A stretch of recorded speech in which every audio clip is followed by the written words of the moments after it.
Olá, olá! Seja bem-vindo a mais um Importcast. E aqui é bem legal porque a gente tenta trazer de uma maneira bem prática, sem enrolação, história de pessoas de sucesso e histórias de pessoas de como elas começaram, que isso é legal, saber como elas lidam no negócio dentro do Brasil, como elas lidam com as dificuldades das operações dela dentro do Brasil. E depois, um segundo bloco, aí a gente fala um pouco mais de importação. Por que ele decidiu importar, por que não.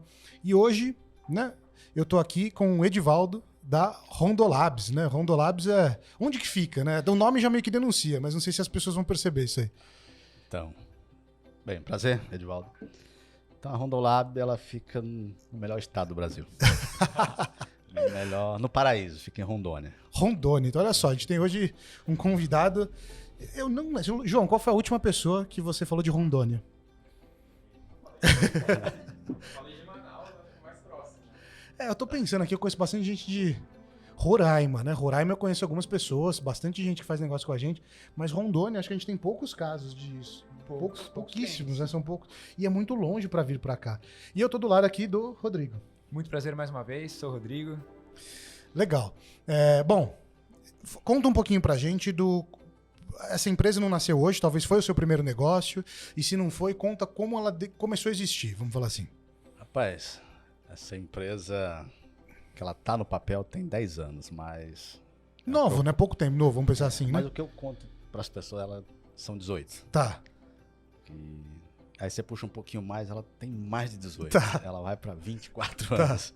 O sonho, né? Exatamente. Então, ela surgiu, a vontade de ter uma empresa, na verdade, ela surgiu em 99. 99, tá falando 20, foi o que você falou. 24 anos. Quantos anos você tinha em 99? 17 anos. Tá. Então, Revelamos a idade, só fazer a conta aí que já vai pra entreguei a você. idade, agora lascou. Então, assim, eu comecei a trabalhar numa empresa como office boy, que por coincidência eu não queria trabalhar. Por que não, Edivaldo? 17 anos. Então não era a empresa em si, era o trabalho em si, era, tá? Isso. E assim, eu cheguei pra minha mãe e falei, ó, seguinte, a empresa que eu trabalho tá fechando, tem aí meus seguro-desemprego, tem meu FGTS. Ela olhou pra mim assim e falou, rapaz, não quero vagabundo dentro de casa não, vai procurar emprego. E saí realmente pra rua pra procurar emprego mesmo. Tinha algumas entrevistas, marcado inclusive em funerária. E passei na frente dessa empresa, falei, vou entrar aqui. Na funerária. Não, é... Ah, tá, nessa outra. Isso, nessa onde chegou a Rondolab Tá. hoje. Eu falei, cara, eu vou passar aqui e vou na cara dura mesmo. O famoso, tá precisando de gente pra trabalhar? Torcendo pra que não precisasse, né? Mas, enfim, consegui entrar nessa empresa, que era um sonho de todo mundo na cidade. E... Acho que gostaram da sua atitude de chegar lá e talvez bater na porta. O que você acha que foi? eu acho que Deus coloca as coisas certas Tá. na hora certa. Tá. Então, eu não imaginava que ele tinha algo tão bom pra mim. Entrei nessa empresa e um dia eu passando uma sessão onde tinha alguns produtos e um dos produtos que me chamou a atenção, que era a parte de diagnóstico. Eu falei pra um colega meu, um dia eu vou ter uma empresa disso aqui. Riu, fez uma piada e segui. Em 2005, não toquei mais no assunto, quando foi em 2005, começou. Cara, eu preciso abrir uma empresa, eu quero ter uma empresa. Teve possíveis sócios com ideias no caminho, mas só ideias. E eu falei, cara, eu tenho que tocar esse negócio. Criei o nome, as cores e a logo. Isso em mais ou menos um pouquinho, Não, alguns anos depois de isso, 99? Isso já em 2005. Tá. Isso, Então de 99 a 2005 você trabalhou nessa empresa? Eu trabalhei nessa e em outras empresas, mas sempre naquele negócio. Um dia eu chego lá. Só que em 2005 começou mesmo a vontade mesmo. Você começar a deitar. Onde você estava em 2005, assim, que você estava fazendo? Eu estava trabalhando numa empresa em Cacoal, no mesmo segmento, e eu cuidava do setor de licitação. Tá. Então, só que ali eu começava a ver, falei, cara, dá pra ir. E foi onde eu criei o nome. Rondolab, foi em 2005, esse nome já tinha, e não tinha cristão que fazia eu mudar de ideia que pudesse ser outro nome. Motivo. Parece que você deve ter percebido que eu gosto de Rondônia, né? Então eu juntei ali o nome do estado com a paixão, que é laboratório. E criei o nome, as logos que fiz no Word e as cores. Então eu falei, essa é a minha empresa, essa é a minha logo. Só que de 2005 até 2013 foi só a vontade. Não tinha papel, não tinha nada, mas já tinha esse nome. Quando foi em 2013 eu falei, é agora. E o que você está fazendo? Então, em 2000 trabalhando com a licitação. Isso. Então, assim, você provavelmente entendeu desde o atendimento, que foi lá em 99 quando você entrou, então viu parte administrativa, parte de como, aí foi para compras mesmo, entendeu como funciona e o que aconteceu de 2005 a 2013? Continua nesse mercado ainda? No mesmo mercado. Então, sempre ali fazendo... E você passou por todas as áreas, comercial, assim? Não, eu fui de office boy, almoxarifado, comercial e licitação. Tá. Só. É onde a gente muitas vezes se arrebenta, né? Acho que é só abrir uma empresa e... Então, a parte administrativa não tinha a mínima ideia. Tá. Só que tinha vontade. Isso é o que impulsionava. Tinha consciência de que se eu abrir um negócio, ele não vai ser ele não vai ser a minha poupança. Eu sabia que eu tinha que ralar, eu tinha que sacrificar. Sabia comprar, sabia vender. Tinha ideia de como comprar. Vender até que a gente tinha uma ideia também. Mas é do brasileiro, né? Ele falou, cara, eu vou meter a cara nisso aqui. No início eu sei que eu vou levar porrada, que eu vou apanhar. Mas você vai aprendendo no dia a dia. Então, assim, essas empresas que eu passei, elas me serviram como escola. Certo. Então, eu fui pegando o que era bom de cada um.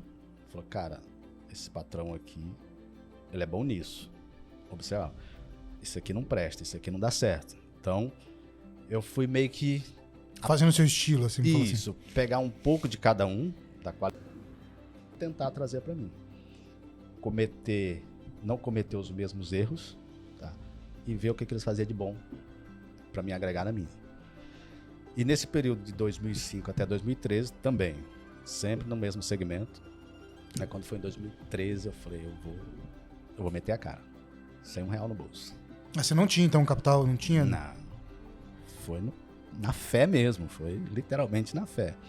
Cheguei pro meu contador, falei, Agendir, quero abrir uma empresa. Ele olhou para mim assim e falou, beleza, que bom, quanto você tem para investir? Eu falei, nada, nem um centavo, nem R$1. Ele, tá, mas como? Eu falei, não tem dinheiro nem para te pagar os honorários. Ele falou, tá bom, eu vou abrir para você, mas você vai abrir onde? Eu falei, na minha casa.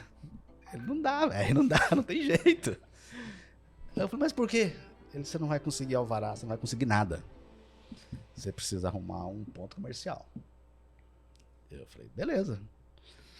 Rodei Rolim de Moura inteiro, procurando prédio para alugar. Ponto comercial podia ser uma sala de 1 por 1. Eu precisava de um ponto comercial. Chegava num lugar, falava, cara, é o seguinte, quanto tá o aluguel disso aqui?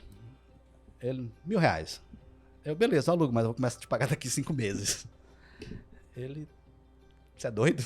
Não tem jeito não, não rola não. E fui até que achei um. Que topou isso aí? Que topou. Mais maluco que eu, né? Eu falei, cara, é o seguinte, preciso alugar um prédio pro segmento de saúde, só que eu só posso começar a te pagar daqui 5 meses.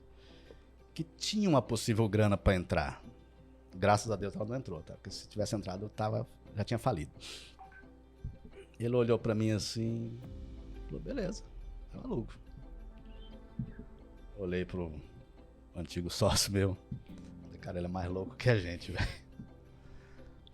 Peguei, alugamos, fizemos um contrato, cheguei pro contador, falei, tá aqui. Ele olhou, como é que você alugou esse prédio, velho? Eu falei, contei toda a história pra ele. Falei, rapaz, vocês é maluco mesmo. Vocês é doido. Falei, tá aí. Você precisa do endereço, tá aí. Alugamos. Não entramos uma vez no prédio. Deu 5 meses, quem disse que a grana entrou? E como eu trabalhava ainda com a minha empresa e paralelo eu trabalhava na outra, eu ia juntando também o meu salário. Eu falei, cara, se em 5 meses esse trem der errado, pelo menos o aluguel do cara tá garantido. E deu 5 meses, eu cheguei para ele e falei o seguinte, aquela grana que tinha para entrar não entrou, mas tá aqui os seus 5 meses de aluguel que eu prometi para você. e ver quanto que é a multa aí, parcela, ver o que a gente faz aí, porque eu vou ter que sair do prédio. Ele olhou pra mim assim e falou, rapaz, não vou te cobrar multa não, só porque você chegou aí e honrou o que você falou. E nisso, até então, o meu ex-sócio, ele falou, rapaz, então a gente vai fechar a empresa, né? Eu falei, não. Eu falei, o meu CNPJ eu não mato, não. Vou com ele pro resto da minha vida. Voltei no contador, falei, transfere a empresa lá pra minha casa. Ele falou, cara, mas não vai dar certo. Não, só transfere. Só transfere. E de lá foi onde começou. Onde eu falo pro pessoal que o meu primeiro investimento nela foi R$ 1.500, foi de 2 macas que a gente vendeu. Que era o custo dela total, de imposto, frete, fornecedor, R$ 1.500. Comprou daqui do Sudeste, vamos falar assim. Comprei de Goiânia. Tá. De Goiânia, um fornecedor de Goiânia. Que também era um daqueles que olhava assim e falou, cara, você é louco, véio. Não vou te vender a prazo de jeito nenhum. E eu já conhecia ele, devido às empresas que eu trabalhava. Eu falei, não, tô te comprando à vista mesmo. Então foi o primeiro investimento, R$ 1.500. A nota fiscal tá lá na parede, do lado da documentação de vocês, dos nossos documentos, que para mim cada coisa que eu consigo é uma conquista. Tá lá, nota número 1, 2 macas. Para uma casa de freira. Acho que foi abençoado por causa disso também, né? E assim, a história nossa começou aí, vendendo R$ 1.000 aqui, 2.000 ali, e a coisa foi indo. Mas eu sempre tive comigo de não ficar só de ser só mais uma empresa. Falo, cara, esse nome Rondolab, ele não pode ser só um nome. Isso é uma marca, ela vai se tornar uma marca. E quando eu falava isso com as pessoas lá atrás, elas riam. Elas riam, eu falava assim, minha empresa, o projeto dela é 20 anos. Cara, você é maluco. Quem que projeta uma empresa para 20 anos? Eu falei, pois é. Em 20 anos ela vai chegar onde eu quero. E esse nome, Rondolab, ele não é, aquilo que fala, não é só um nome. Ela é uma vida, é meu sonho. Eu respiro essa empresa, na verdade. Então, assim, foi desse jeito. Quando eu falava, vou ter minha marca, eu vou crescer, eu vou chegar lá no topo, era as risadas que a gente tinha. E quando a gente passava por situações complicadas, de você não ter nem o que comer, porque você tinha que tocar a empresa, falei que ia quebrar a cara. Aí você ia pro chuveiro, chorava e bola pra frente. E bola pra frente. Não, mas sabe o que é legal? Pra quem acompanha a gente aqui, todas as pessoas de sucesso caminham da mesma maneira. Primeiro, eu acho que um fator em comum entre todas elas, né, uma super paixão pela empresa, pelo negócio. Somos eternos apaixonados, né? E a gente está disposto a trabalhar mais, está disposto a trabalhar além, está disposto a não comer, está disposto a sacrificar tudo que a gente tem por uma coisa que só a gente está vendo. E quem tá perto critica, fala sai dessa enquanto dá tempo, você não tá vendo que vai dar errado, e a gente continua acreditando. E esse aqui foi um exemplo muito legal, porque ele não tinha nem dinheiro para abrir empresa. Então você aí às vezes dá desculpa, poxa, mas eu preciso de capital aqui para começar. E só um acordo costurando com um amigo contador, explicando o seu negócio, chegando em alguém que também acredite no seu projeto e talvez até cedo uma sala, um co-work ou um co-aluguel, né? Hoje já tem muito mais opções do que o tempo que ele abriu. Então é possível, né? Tudo que você fala, os nãos ou talvez não sei, são só desculpas que você coloca para começar. Se você quer começar, você consegue. Agora, realmente, eu não sabia dessa parte. Assim, eu escuto bastante história, né? Mas essa de fazer o acordo com o aluguel, de qual que foi o capital da sua empresa, foi esse daí, foi bem diferente. Me conta uma dificuldade nesse processo que você teve. Todo esse início foi difícil. E todo início, eu acho que para todo mundo que começa, né? Quem vê depois agora fala que você tem sorte, ou que foi bom, né? Quando você consegue um certo sucesso ou dinheiro, tudo que era feio fica bonito, né? O cara que largou a escola, ele fica, nossa, olha só, ele teve sorte, ele é um cara inteligente, é por isso, né? O empreendedor, quando começou, é o cara que arrisca, é o cara maluco. Quando dá certo, fala, não, ele é muito bom de negócio. Então tem isso. Então todo começo é difícil, mas falando em si depois, quando você já estava um pouco estruturado, me fala um momento difícil que você passou na empresa e como que você lidou do seu aspecto de gestão. Como que você coordenou o momento, o que você fez para passar? Um dos momentos difíceis foi quando eu comecei a querer dar um passo maior. Que ano que foi isso, mais ou menos? 2015, 16. Então já tinha uns 2 anos de empresa, assim? Já tinha uns 2 anos. foi onde eu passei... 2 anos você já tinha um escritório mesmo? Já estava... Isso, 1 ano eu fiquei trabalhando em casa nessa outra empresa. Tá. Em 2014 eu saí exatamente para um prédio comercial, ou seja, eu saí da clandestinidade, Tá. como eu sempre falo, e fui realmente ser uma empresa de verdade. E ali a dificuldade era a falta de experiência no modo geral. Porque eu tinha que comprar, eu tinha que pagar, eu tinha que vender. Enfim, eu era tudo na empresa. Eu era do cara, como diz outro, cara que assinava o cheque ao que limpava o chão. Então, assim, essa falta de experiência ou de conhecimento atrapalhou um pouco. Só que aí o que eu começava a fazer? Eu começava a olhar as empresas grandes. Eu falo, cara, esse cidadão ele não chegou aí à toa. Você começa a procurar a história. Como é que ele saiu disso? Como é que ele fez isso? E fui saindo. A falta de confiança de clientes, de fornecedores, pegava muito. Então você tinha que literalmente ir no peito. Então assim, eu consegui sair disso, não desistindo. Esse caminho aqui não deu certo, então vou tentar por isso aqui. Tá? Eu ia lá, chegava no cliente e falava, cara, experimenta esse produto aqui. Eu tô te dando o produto. Eu preciso que você teste ele. Se ele funcionar, você só me dá um feedback, você não precisa comprar o produto. E eu fui sair assim. Eu chegava lá, cara, é o seguinte, tô te vendendo esse copo. Não gosto desse copo porque ele é muito fino. Não, mas experimenta ele, de repente ele é fino, mas ele aguenta a temperatura, ele aguenta o arroz. Se ele aguentar, você me fala. A pessoa ia lá, usava, mas realmente é bom. Aí era onde eu entrava com... Essa é uma estratégia comercial muito, muito boa. Quando você usa o teste para você usar na sua empresa, você pode ser um exemplo legal. Funciona para quem trabalha com equipamentos. O deles são equipamentos de diagnóstico para laboratórios, né? Isso. Então ele, por exemplo, eu coloco meu sangue, alguma coisa, ele diz se tem algum problema, qual o índice, de uma maneira simples para todo mundo entender. São equipamentos que os laboratórios usam. Esse é uma chance que você pode dar ao seu produto para testar. Não vai funcionar para todos, só que tem um risco, né? Porque às vezes você tem que estar muito capitalizado de equipamento, que você tem que ficar. Se você quer crescer, você vai ter que emprestar um monte de equipamento, né? Você tinha esse problema ou não? Era o risco que eu tive que correr. Então, se eu fizer isso toda vez vai dar certo? Não, não vai. Só que o meu era a única alternativa que eu tinha.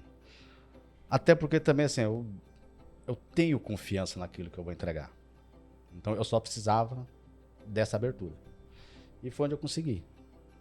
No setor público, principalmente, que o pessoal batia muito, então você tinha que ir lá e falar, cara, eu preciso sair desse buraco, mas a pessoa tem que usar o meu produto. Aí, a partir da hora que ela usava, eu quero mais.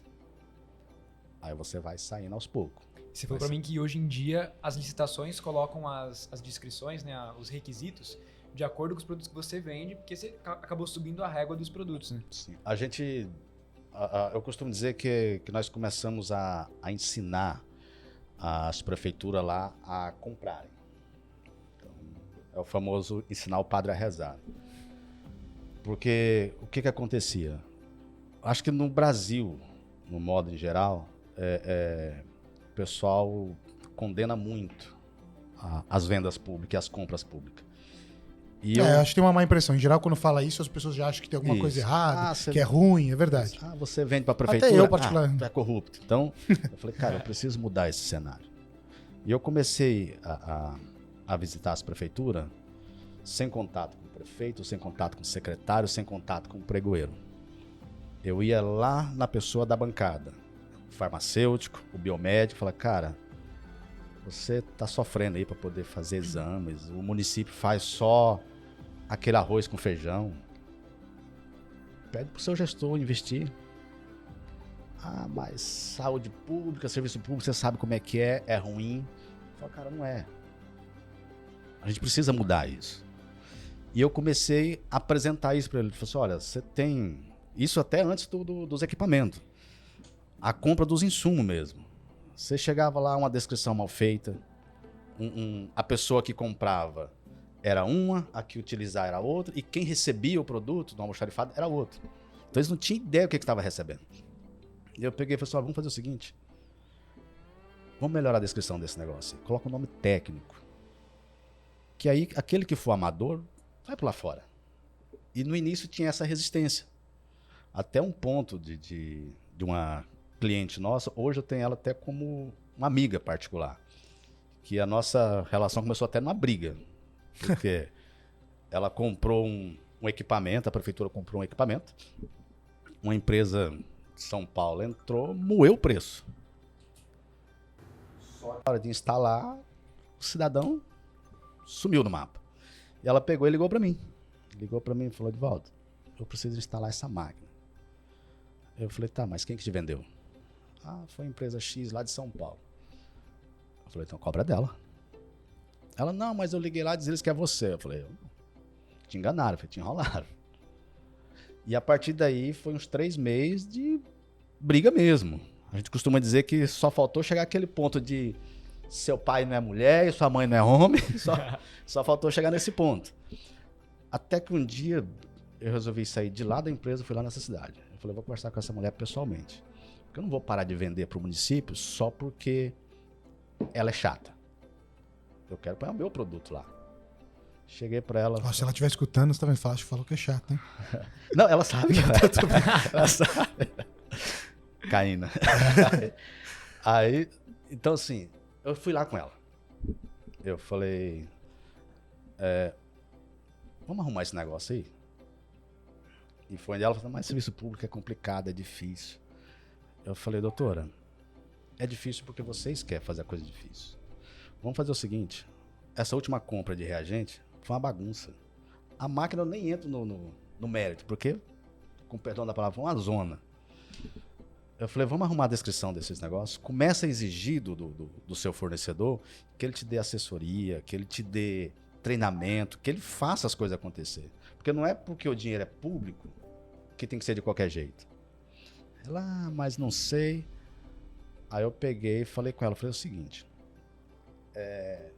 essa cidadezinha é pequena, aquela que você passa na rua, ô doutora, esse tipo de cidade. Eu falei, você quer ser conhecida na rua por aquela doutora que nem o médico do SUS aceita os exames? Ou é aquela pessoa onde o paciente fala, cara, eu quero ir fazer meu exame no dia que a doutora fulano estiver de plantão? Eu falei, é só vocês quererem. Vocês não vão gastar mais do que isso. Ah, mas é difícil. Aí eu peguei e fiz uma jogada arriscada. Eu falei, faz o seguinte, eu vou te montar a descrição técnica, ela não está direcionando, porque não pode. E você vai comprar por lotes. A empresa que te fornecer, por exemplo, a glicose, ela vai ter que te entregar o controle, o calibrador e o assessor científico dela vai ter que vir aqui no município, te dar treinamento e programar ele no seu aparelho. Não importa se é a marca A, B ou C. Ela, mas e se você não ganhar a licitação? Eu falei, mas não estou fazendo para mim ganhar a licitação. Eu estou fazendo para o município. Então, porque qualquer empresa que for vender aqui, ela vai ter que fazer isso. E você vai ver o resultado lá na frente. Eu falei, e se você fizer isso, em 1 ano, se vocês não conseguirem economia para trocar esse equipamento semi-automático de vocês por uma automação, eu te dou 1 ano de reagente de graça. Ela olhou pra minha cara. Jogou arriscado. Eu tinha que... Era a única cara. Ela olhou pra mim assim e falou, sei não. E voltei pra empresa. Claro, essa cabeça ali a 1000, né? Falei, cara, que trem louco que eu fiz. Cheguei e contei pro até então sócio meu. Ele falou, você é maluco? Falei, cara, a gente precisa ensinar esse povo a comprar. Ela fez. O bacana de tudo isso, que quando eles compravam de qualquer jeito, entrava 10, 15 empresas na licitação para vender um produto de R$200. Ela organizou isso, começou a exigir que a empresa que fosse fornecer tinha que ir lá dar treinamento, tinha que fazer o equipamento funcionar. E durante o tempo de contrato de fornecimento dos insumos, ela tinha que dar suporte no equipamento também. Não importa se o equipamento era da marca dela ou não. Ele tinha que ir lá e a cada 3, 4 meses fazer uma manutenção preventiva. Ela E falou, você beleza. tira todo mundo de São Paulo a jogar, porque é difícil pra caramba fazer manutenção preventiva na cidade X, né? Que era longe e distante de tudo, né? Sim, só que lá também Foi tinha... inteligente isso. Isso, só que lá também tinha outras empresas. Tá. Só que ela estava acostumada a fazer de qualquer jeito. E aquilo me incomodava. Ela pegou e fez isso. Com 6 meses, ela me ligou. E aí, Edivaldo, tudo bem? Eu tudo. Você na hora fala, vem mais uma bomba pra cima de mim. Ela é o seguinte, o secretário pediu uma descrição, que se ajude a organizar uma descrição de uma bioquímica automatizada. Eu falei, que sobrou uma grana aí da última licitação e teve uma economia. E ele tá querendo automatizar o laboratório. Então, assim, você tem que saber também o que você tá jogando. E começou aí. A gente começou a ensinar o pessoal a comprar. E hoje, esse município lá, é o município de Seringueiras, ele passou a ser referência para os demais. Passou a ser a referência porque toda vez que alguém quer comprar um equipamento ou insumos, busca ela. Ela até fala, Edivaldo, eu vou cobrar pelas assessorias que eu tô te dando. Então, assim, você começa a organizar as coisas. Você começa a organizar a casa, você começa a enxergar o seu cliente não só como mais uma fonte de faturamento. Até porque o nosso segmento não é um segmento que a pessoa ela vai lá no laboratório e simplesmente, levantei de manhã, não tem nada para fazer, eu vou fazer um exame. Não. Eu costumo dizer que a gente lida com a vida ou com a morte de alguém. Porque um exame é mal feito. Um equipamento sem qualidade, um reagente que foi transportado de maneira errada, que não tem qualidade, o resultado que vai dar no diagnóstico lá, você vai decidir se aquela pessoa vai viver ou vai morrer. Para também no exame, né? Vocês Exatamente. conseguiram agilizar os processos ali. Exatamente. Então, assim... Não, acho que assim, lições pra tirar desse último, do que ele falou. Ele faz, você não precisa ter uma super experiência em tudo que você faz, né? Ele, por exemplo, pegou a parte de licitação, realmente a gente pensa isso, né? Inconscientemente ou até conscientemente, falando assim, poxa, se é governo eu preciso ter um contato, eu preciso ter alguém lá que eu conheço, ainda mais que a cidade é pequena ainda, né? O contato é mais próximo. E não, ele provou que não precisava desses contatos para começar a vender para o governo. E mais, ele tinha um propósito maior, que era se preocupar em si com as pessoas que faziam os exames. Não era só vender mais um equipamento, vender. E quando você muda a linha de pensamento, ele até criou padrões em um mercado que ele conhecia. Ele pegou o mesmo equipamento que era vendido por todo mundo, né, e criou essas regras técnicas para o próprio órgão público ter equipamentos com mais qualidade. E assim, mas ele fez isso para se prevalecer e vender. Olha, todo mundo tem um interesse comercial em alguma coisa, isso é óbvio. E não é uma ONG, né? Ele não tá fazendo isso pela... Ele tinha a intenção dele. Só que ele ajudou o mercado inteiro, ajudou toda a saúde do estado ou daquele município e também conseguiu crescer junto a isso. Então foi muito inteligente a estratégia, né? E com isso, aqueles amadores vão fora. Então, numa licitação aí que tinha aquele cara só com a empresa de pasta, sumiu. Então, hoje... de 12, 15 empresas que entraram na licitação, entra 4, 5. Só que essas 4 ou 5 que entram são empresas realmente capacitadas para aquilo. Ou seja, você vai ter uma concorrência leal. Você vai brigar com pessoas que você sabe que ele tem condições de entregar aquilo. E isso que a gente fez, eu costumo usar essa frase com a minha equipe e sempre falo, você pode vender o mesmo produto que todo mundo. Você pode fornecer o mesmo serviço que todo mundo, só que faça de uma forma diferente. Então, é fácil você vender, mas o cliente voltar é difícil. Empreender hoje é trazer uma solução nova, um produto novo que vai impactar positivamente a vida das pessoas, né? E o dinheiro, o faturamento é uma consequência disso, né? Que é o objetivo de qualquer empresa. Hoje você, falando em questão de tamanho ou de mercado, falando do seu estado, né? Falando de Rondônia, você acha que está em que lugar, assim, no top 1, 2, 3, 4, 5, 10, 15, que lugar que você acha que você está? Olha, fazendo o que nós estamos fazendo, que é trazer máquinas, ter a nossa própria marca, nós somos os primeiros. Tá.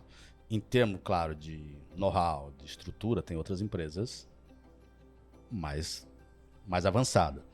Só que elas não pensaram nessa forma de falar, cara, o que eu posso fazer diferente?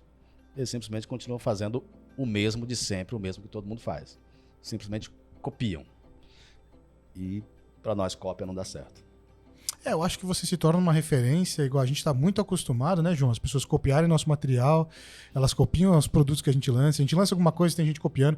Então acho que assim, quando a pessoa copia alguma coisa, você já chegou num exemplo para os outros, né? Então é bom. O ruim é que você, quando está à frente, você tem que estar sempre inovando. Porque você faz alguma coisa, vai passar alguns meses, vão te copiar exatamente. Só que quando estão te copiando, você já estava pensando no próximo passo e muda de novo. Às vezes não consegue acompanhar. Então tem vantagem e desvantagem, né? Mas aí você falou assim, hoje você é líder nessa parte e no outro talvez você, né, não tem pessoas maiores que você, concorrentes maiores. Como é que você visualiza, ou qual que é o seu plano assim para o médio? Quando eu digo médio, de 2 a 3 anos e até para o longo, vamos falar mais de 5. Como que você visualiza a Rondolabs assim? Como que você vai crescer? Né? Para onde você vai dividir os recursos? A Rondolab, ela é uma empresa de um projeto de 20 anos. Tá. Então, estamos no meio. Metade só, né? Isso, estamos no meio. Claro que já aconteceu coisas que eu esperava para daqui 4, 5 anos. Que foram necessárias. Fui obrigado a adiantar esse processo. Mas, a médio prazo, em 2 anos... eu acredito que ser uma referência na região norte e centro-oeste. Isso... deixar de cada vez mais expandir, vamos falar assim, para outras regiões, né? Isso. Que é o que você já começou a fazer, mas ser muito mais, vamos falar assim. Hoje, estamos em Rondônia e estamos começando a entrar no Amazonas. Tá. Apesar que é um estado que... é bem competitivo lá, até muito mais do que... não é nem a questão da competição. A logística lá é Entendi. a cultura lá é diferente. Então, o trabalho que nós fizemos em Rondônia, estamos começando a criar no Amazonas. Tá. Então, assim, mas a médio prazo, entre 2 e 5 anos, é realmente pegar toda a região norte e o centro-oeste. Certo. Esse é o objetivo meu. Então seria uma expansão de mercado mesmo, esse é o próximo passo, vamos falar assim. E focado num determinado produto. Tá. Não é vender tudo aquilo que o pessoal te pede. Não. Eu vou vender aquilo que dá retorno e aquilo que eu gosto de fazer. Eu acho que em qualquer negócio, se você for isso, que você não gosta, mas você vai fazer só porque tem alguém procurando, ou vender um determinado produto, você acaba morrendo naquilo. Você acaba não se realizando. E para mim tem que ser o conjunto da obra. Eu acho que isso aí é uma questão de estratégia, né, Edivaldo? Tipo, você falou isso, legal escolher um produto só. Eu como prestador de serviço, nisso eu já penso um pouco diferente. Eu já sou mais o outro que, chegou esse serviço aqui que eu não tenho exatamente ele. E eu falo, tá bom, vamos lá, né? Então a minha estratégia de expansão foi um pouco diferente. Eu peguei serviços que eu não vendia, ou que eu sublocava de alguém, né? E eu comecei a abrir como uma marca própria. Então, tô fazendo muito serviço de pintura e funilaria. Caramba, eu gasto muito com funilaria. Então eu vou abrir uma funilaria também. Eu fiz muito essa jogada, né? Só que, no seu caso, você foi vendo oportunidades. Certo. Eu não deixo de agregar essas outras coisas. Certo. Só que o meu carro-chefe, o meu DNA, eu não posso Entendi. perder o foco dele. Entendeu? Talvez, então você está aberto, essas oportunidades vão aparecer, mas seu core ali vai continuar como... Entendi. Exatamente. Então, assim, antes de entrar em qualquer outra coisa, aquele meu carro-chefe ele tem que estar firme. Até porque é ele que vai financiar os outros projetos.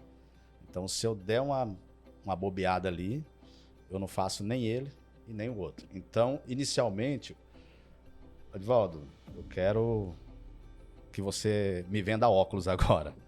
Cara, não é minha praia. Entendi.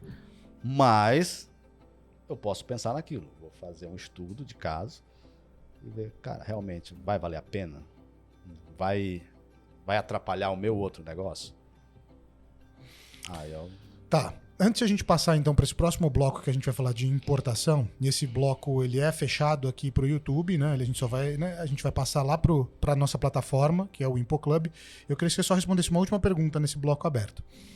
Quais conselhos você poderia dar para alguém mais jovem que está começando, está querendo fazer aquela empresa a funcionar, ou acabou de abrir o negócio e está passando por aquele período de que é só patinando na lama, né? Que você só faz, vai e não sai. Quais conselhos você daria? Procure pessoas capacitadas para te ajudar. Não é feio pedir ajuda. Então, corre atrás. Pra quem? Quem que você acha que ele poderia pedir, assim? Uma pessoa que tá lá, como que você acha que ele procuraria? Vamos dar um exemplo, sei lá, se de repente ele, cara, eu preciso importar um produto. Não mete a cara de uma vez, traz por conta própria. Pesquisa. Empresa, igual no caso de vocês, fala, cara, é o seguinte, eu quero trazer tal produto. Se informe antes. Não vai no oba-oba que se arrebenta. Então, assim, se capacita. Se você não tem condições de fazer aquilo, procure quem tem capacidade de poder te auxiliar nisso. Então, é isso, se preparar. E não queira colocar o carro na frente dos bois. Então, é um passo de cada vez. Às vezes, no mercado de hoje em dia, que é tudo muito rápido, nem sempre dá certo. Então, de repente, compensa você esperar aí um tempo, não abrir mão do seu sonho, mas trazer pessoas capacitadas que possam te auxiliar nisso aí. Legal. E na sua trajetória, você, olhando hoje, mudaria alguma coisa, algum caminho que você fez depois de 2013, vamos falar assim, que começou? Alguma coisa você acha que você deveria ter feito diferente? Tem algumas coisas que eu não mudaria, até porque eu acredito que serviu para mim, certo, para mim aprender. Mas eu não faria de novo. Dá para falar uma delas? Pessoas. Tá. Escolha de pessoas, isso, assim, do escolher time. quem vai caminhar contigo. Então, isso é uma coisa que pesa muito. Qual dica você daria para alguém que está assistindo? Como que ele faz essa escolha de pessoas? Cara, analisa de tudo um pouco. Da vida pregressa da pessoa. Eu costumo dizer até na forma que ela te dá um bom dia. Entendeu? Porque a partir da hora que você abraça uma pessoa ali, você não tem ideia o que ela pensa. E muitas vezes o sonho é seu, não é dela. Que é o caso da Rondolado. Era um sonho meu. Trouxe algumas pessoas. Nesse tempo, fui me desfazendo delas, porque realmente não agregava. Porque você começava a viver uma coisa, a pessoa viver outra. Então, assim, pensa muito bem quem você vai colocar para caminhar contigo.